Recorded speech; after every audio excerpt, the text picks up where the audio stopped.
We're all here, year 15, like Troy said. As excited as ever. Got a lot of gas in my tank still, thank goodness. And really looking forward to this season. It's, obviously we're coming off a historic season in Colorado basketball history with 26 wins and 2 NCAA tournament wins, 3 NBA draft picks.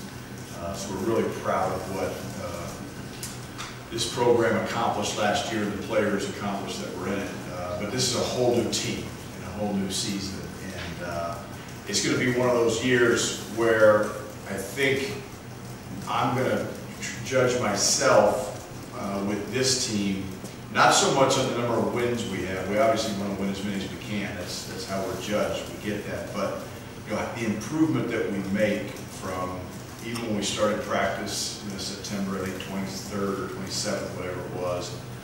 Today was our 19th practice. It's October 21st. So I want to see how much improvement we can make from the beginning of the season to the end of the season.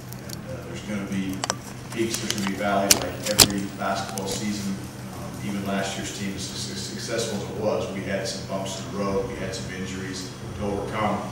And this team's going to be no different. But I think the ceiling of this team is very high, and I'm excited about the returning players. I'm also excited about the new ones we got signed that are new to the program. So, looking for a great year. Questions? Thank you, Coach Barron, Old Daily Camera. 2 weeks out from the season opener today, as you mentioned, been at practice for 4 weeks. What do you know about your team now, maybe the good end of that you didn't know when practice started a month ago? Yeah, Pat, what I know about this team is they're hungry, and we've got some competitiveness to us. We've played extremely hard in practice. We've gone after each other. There's been times where it's gotten a little chippy in practice, which is as long as it's under control, that's a good thing, because you know they're competing and they want to win. And I think you know, the fact that we were picked, I think 15th in the, I don't know if that was a coach's poll or a media poll, you know, should put a chip on our shoulder. I think it's put a chip on our players' shoulders. I know it's put a chip on my shoulder. Love the Big 12 to hell of a league, but what I know about this team is we're going to compete, we're going to play hard, we're going to give our fans and give each other everything we've got. And it's important that I do that as a coach with my energy for the 2.5 hours on the practice every day, or you know, on game night, and certainly preparing as well. So, and we're going to play for each other and compete our tails off. Hi, Coach. Adam Steiner, 24/7 Sports. Good to see you. You mentioned that you still have a lot of gas left in the tank. 15 years in, are there things that drive you different now than when you started here at CU? That's a good question, Adam. You know, I'm driven internally by, again, every team is a new team, every year is a new year. I'm always driven by how much, again, improvement we can make as a group. And then, obviously, at the end of the day, you're judged on wins and losses. And I don't shy away from that. I never have, and I never will. But I wouldn't say it's any different. You know, I think when I first got here, it was like, okay, you're at the base of the mountain, and you're looking up, and you're like, okay, can we get this program to where it needs to be and where we want it to be? And I think we have, but certainly there are more steps we can make. You know, I still would like it to make the second weekend of the tournament. We haven't done that yet. You know, I'd like to win out the conference championship regular season. We haven't done that yet. So there's a lot of things we haven't accomplished, but I think just the challenge of every team, you know, given the year you're in and the team you have, to get the most out of them. To me, that's how I judge myself, and that hasn't changed. So many things have changed, but a lot of things haven't changed. Hey, Dad, Tyler King with the Denver Gazette. Just kind of sticking on the topic of general college basketball. Obviously, Coach Bennett at Virginia retires recently, a legend in the game. I mean, just for you, I mean, what's it kind of like seeing some of the guys that you've coached against for a long time that have been peers of yours leave the game and saying things like that they don't feel like they're fit for this current era of college basketball? Number one, college basketball took a hit when Tony Bennett decided to retire. He's a hell of a coach. He's a hell of a man. I've got great respect for him. I've watched him I wouldn't say I know Tony well, but we certainly, I think we have a mutual respect when I see him on the road. And, we share the same agent, coincidentally, but so I don't have any inside information other than what I've read from his comments, just like you guys. But yeah, I think, I thought about it, I think any coach that's in college basketball that hasn't thought about what he just did is probably lying to you. But the fact of the matter is, look, there's still the same amount of players out there that were out there before. There's the same amount of scholarships, at least right now. I don't know if our roster limits can go to 15 or not next year, but if we all stay with 13 scholarships, we still have 13 scholarships. It's just the deck is being shuffled, and the way you're constructing your roster is different, each year. And some people really take to the transfer portal and believe in it, and like it, and others, like myself, we've certainly used it more for graduate transfers than true, undergraduate transfers. But again, I want to recruit, I want to develop, and I want our teams to get better. I want our players to get better, and I want our players that come here who have the dream of playing in the NBA or playing professional basketball to achieve that dream. I think we've done that over the last 14 years. We're going to continue to do that, no matter the landscape. And I've said this before when it comes to, and I hate when people say NIL, because it's really not NIL. We're paying these kids to play. So the pay-for-play model that we're in right now, and I know the NCAA doesn't like to hear that, but the fact of the matter is that's what it is. So let's call it for what it is. But in the pay-for-play model, these kids, Tony said it when he retired, I think every coach agrees they deserve a piece of the pie. The question is how big of a piece, and that's for the lawyers and the attorney generals and all those antitrust people to figure out.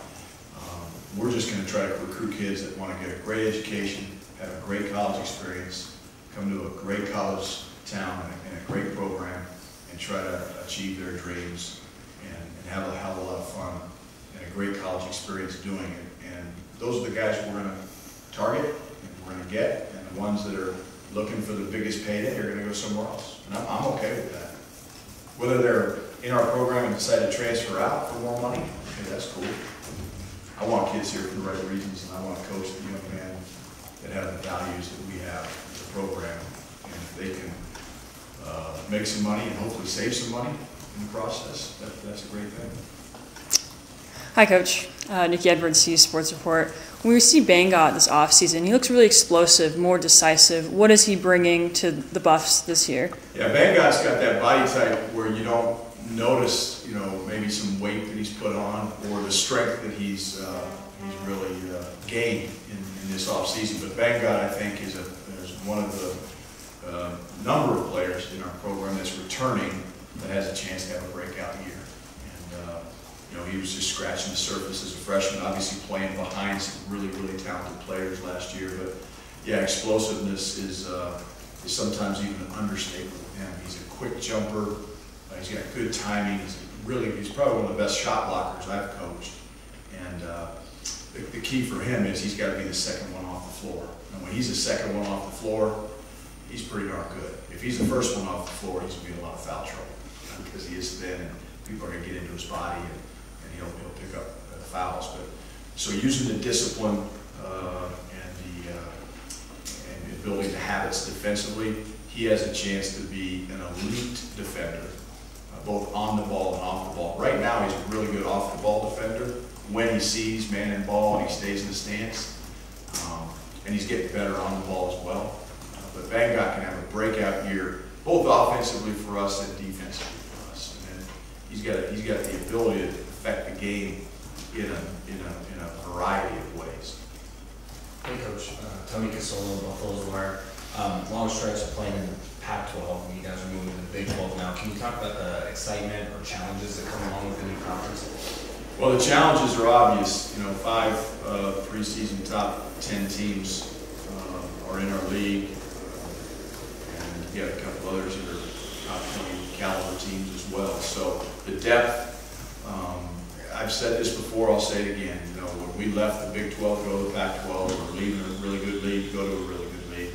Now we're leaving the Pac, go back to the Big 12. We're leaving a good league, or what was a good league, into a very good league. So the players are really good, the coaches are really good. That was true in the Pac-12, it's true in the Big 12. The depth of the Big 12 is deeper, and the venues are much more difficult to play, having coached in both leagues. And that's going to be the big difference. Now, there's some teams, Texas and Oklahoma are gone. Some new teams are in that weren't there when we were there 13 years ago. But hell of a challenge, and we're looking forward to it as a team, as a program, and time is now. Hey Coach, Sean Keeler, Denver Post. You talked about the ceiling of the team this year, watching that growth. Is Hassan kind of emblematic of that to some degree, and where is his ceiling given what we've seen where you go? Yeah, no, Hassan, he plays with great energy. He competes his tail off. We've got a new kid in our program, Elijah Malone, who's 6'11", 265, who is a beast down low. And in practice, who's going to guard him? And BD's had his chance, Hassan's had his chance, Sebastian Renzik has his chance. We've had a lot of guys, Trevor Baskin.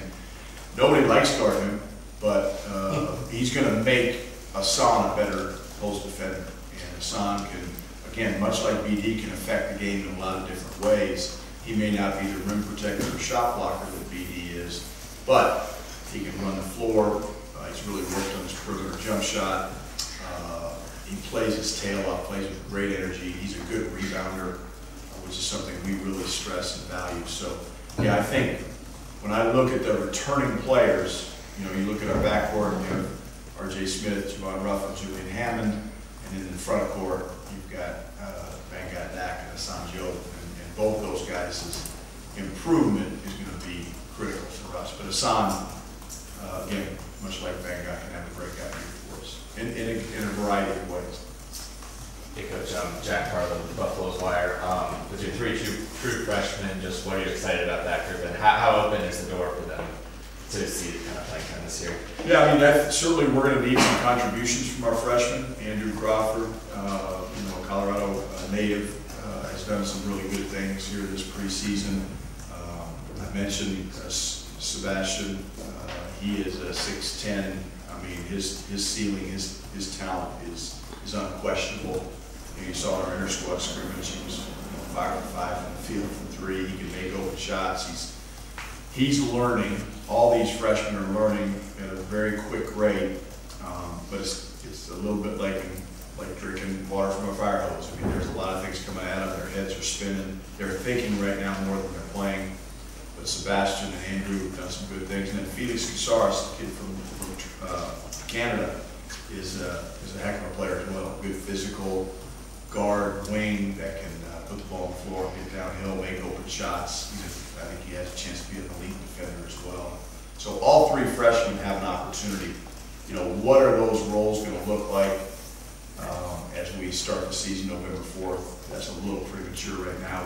We're still in the process of going through that, as a staff and as a program, but all three, I think, will be great buffs in the course of time. All my kids, 20% sports. Obviously, you've talked about how this season's going to be a week-to-week thing as far as lineup changes and rotation. With a guy like Andre Yakumovsky started at the 2 the other day, how often do you think he's going to be in that position, and how big do you think his ball handling will be this year?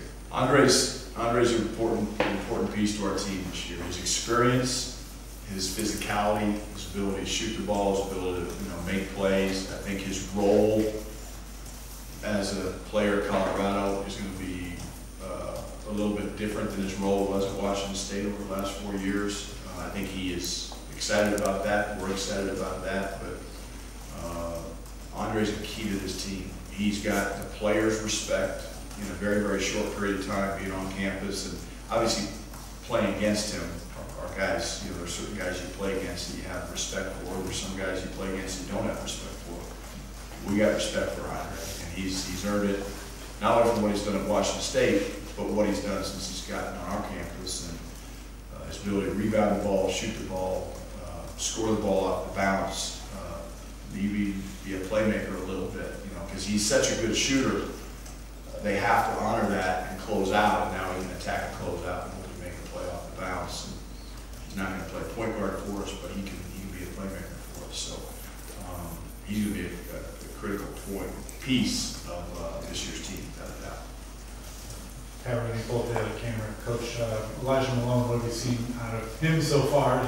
He seems to use his size well, and seems to have pretty good touch around the rim as well. Yeah, Elijah's very skilled for a guy his size. He knows how to use his body. He knows how to swivel and get angles down low. When he gets the ball down low, he can score it, he can pass it, which you have to be able to do because, again, if you're as good as I think he's going to be down there, he should demand double teams. When double teams come, now he can pass out of it. And, you know, we kind of experienced that last year with Eddie. Eddie was a really good passer for a guy his size. Elijah's probably a little bit better scorer down there than Eddie was. He may not be the passer or have the, you know, the ability to make those behind-the-head passes that Eddie made. But he can pass the ball. He's not a black hole, and he's going to give us the presence at the rim that we need. He's also going to give us defensively a guy who can match up against another big, strong, wide-body guy, and hopefully guard one-on-one in the post, so we don't have to double post and don't have to dig as hard. And so he's going to be an important piece both offensively and defensively. When he's not in the game, you know, we don't have that big, wide-body guy. We got some size and some length, but now we're going to have to probably, against a good low post player, be double the post, fronting, and those sorts of things. But he gives us some versatility there defensively. Coach Runsels from Rutherford Report, you mentioned earlier this is pretty much a brand new team. What do you think the fans should expect out of this group this season? Fans should expect an exciting group to watch. I mean, really talented guys that can get up and down the floor. They're going to be a fun team to watch. We're not going to change our style in terms of trying to play fast and, you know, get stops and run and get out of the open floor. So I think that they should expect an exciting team to watch. They're going to have a team that's going to be different in the middle of December than it is when the season starts, and they're going to be different in January, different in February. Like, they're going to chance. The great thing about college basketball as a fan, to me, is you get to watch these young men grow into be men, and you get to see the development, and see Bangatek and Hassan Joe, and where they were when they got here last year, and then where are they going to be at the end of the season, and watch that growth and development, but physically, emotionally, you know, just skill-wise, and they're going to lay it on the line. This team's they're going to compete, and I think as fans who pay good money to come to our games, you know, they want to see guys that are going to lay it on the line for them, and we're going to do that. Tad, you showed a tremendous amount of faith in Julian Hammond this offseason by not going in the portal and bringing in a guard. So I guess, what do you see in Julian that gives you that trust, and what are his challenges leading this team into the Big 12? Yeah, I would say I would add Javon Ruff into that mix, because I think both Julian and Javon have the ability to run this team, you know, as a point guard. And certainly they can play together because they're both really good shooters and they can play off of each other. But I think I showed a lot of confidence in Julian and Javon because I believe in them. And I think Julian Hammond has proven, certainly 2 years ago when KJ was out at the end of the year, I think he played 5 games straight and, you know, averaged double figures, took care of the ball against high level, you know, UCLA, USC, some high level Pac-12 teams. He's got the ability to do that. So now, what Julian hasn't done is he hasn't been able to do it over a 31-game schedule. He battled some injuries last year, but his ability to shoot the ball, his ability to run the team, he may not be the fastest, quickest, you know, jet-like guard, but he can keep guys in front of him defensively. And I would put Ruff in that same category. You know, I think they can run this team, understand what this team needs from them to win a game, and it might be shooting a 3, it might be scoring the ball, it might be getting the ball down low, it might be making a play for one of our other players. They got to be playmakers. I don't expect Julian Hammond to be KJ Simpson. Okay, and I don't want our fans to either. I want Julian Hammond to be the best version of Julian Hammond. If he can do that, we'll be fine. he's a good player. Javon Ruffin can be the best version of Javon Ruffin. Again, Javon has not proven it over time. He's been injured. He hasn't made it through a whole season yet, injury-free. So both of them, I look at them as a two-headed monster at the point, if you will. And then we got R.J. Smith, who can back up if need be. R.J.'s a really good shooter, but he can make plays as well. So it's going to be an interesting team from that position. But you're right. I showed a lot of faith in Julian, because Julian showed a lot of faith in us. And to me, loyalty is a two-way street, and trust is a two-way street. It's not a one-way street. Tad, obviously, with this roster, I mean, you have a couple seniors, a couple grad transfers, and a lot of young guys, a lot of freshmen, a good sophomore class. What's the balance for this team of trying to win for the guys that committed for their last year here, but also trying to develop some of the young guys that are going to keep pieces to this program for the long haul? Yeah, that's a good question.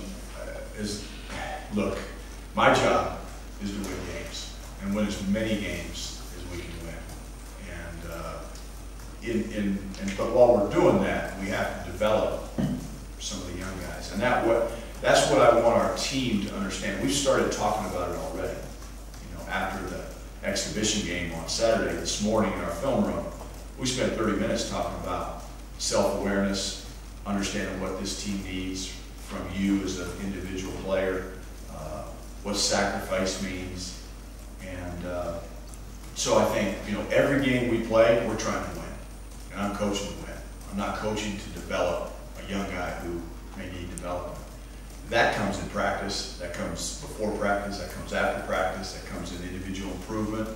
So we're gonna coach to win, we're gonna play to win, but along the way, if we can help develop guys, we're gonna do that as well. So that's where we gotta pick and choose based on our schedule, and we set our schedule for this team. We'll figure that out as we go, but we're always gonna coach to win. Just quickly, I mean, you guys brought in Danny Manning this offseason. I mean, how long have you been hoping to coach with him? Like, how long has your relationship been developing, and what's it kind of like the first couple months getting to actually work with him now? Yeah, look, Danny and I go back to, obviously, our days as players at Kansas. I was a senior when he was a freshman. I watched his pro career, 15 years in the NBA, #1 pick in '88 after winning the championship. Then I watched his coaching career start at Kansas as assistant for Coach Self and going to Tulsa, and then his journey. So we've certainly maintained a relationship. We're not, we're going on vacation together and that sort of thing. But certainly my wife, Ann, knows his wife Julie, great people. And once you form that relationship as a player, whether it was 30 years ago or 3 years ago, it's still with you today. Our relationship is maintained, the communication, and so it's not like I've always dreamed of coaching with Danny, or I don't think Danny's ever dreamed of coaching with me. It just kind of happened organically, and the timing was right for him and his career. The timing was right for me and what our needs were for this program. But it's great to have him around. Danny's a very, very soft-spoken, easy-going guy, but he's a very, very intuitive guy. He's a very intelligent guy. Not all former great players are great coaches. Danny's made that transition, obviously, and he's proved it over time. And he brings a lot to the table. And I don't want him just to be, you think about him just as a big man coach. He can certainly coach big guys, but he can go coach guards as well. And I look for the same thing in assistant coaches. I've said this before. I look for the same thing in assistant coaches that I look for in players, and that's versatility. Danny brings great versatility as a coach, and his experience is obviously unquestionable, and his ability to impart that. And the way he does it, I think our players have really taken to that. He's a funny guy, he uses humor, and he doesn't beat him over the head with a stick, so to speak. He's got a great way about him. Time for a couple more. Eric, go ahead, and then Oliver. When did you first become aware of Trevor Baskin? How soon after he hit the portal did you reach out to him? And what kind of impact did he have on your team? Yeah, I mean, we've known about Trevor since he was a high school player. obviously Pomona right down the road. Now he was thin, he was you know, a little underdeveloped physically coming out of high school. Obviously, I don't know if Trevor had any Division I opportunities, but you know, he chose a really good program over at Colorado Mesa, and heard about him. You know, you hear, and obviously we had a couple former walk-ons, Isaac Jessup and Owen Coops, that went to play at Colorado Mesa, and you know, they would come back in the summer and play, pick up with our guys, and so you know, we kind of followed him, and then when he went to Portal and we knew what we needed, it was kind of a no-brainer to reach out, watch some film on him, talk to those guys, and because I have a great respect for both Owen and Isaac, and we jumped into recruiting and got him. So it's good to have a local guy, and I think he's happy to be at Colorado. We're certainly happy to have him. And I think you played 12 guys in the exhibition. One of them was not Courtney Anderson Jr. What's his status and what's kind of his expectation for this year? Yeah, Courtney's had like 6 practices. He tweaked his groin a couple of weeks ago, and he's just getting back in the fold. He's not, I mean, he looks, I don't know if he looks 100% yet. He's not certainly in game shape. So, we decided not to give him a little bit more rest and bring him along. So, yeah, Courtney's he's a little bit behind because he missed so many practices at a critical point in the year. Like these practices in October really, I want to say they're more important than the ones in January and February, but in terms of solidifying where you're at on the team, and they're critical, and he's missed some, but now he's back. It's good to have him back, and we'll see, again, we'll see where he is next week.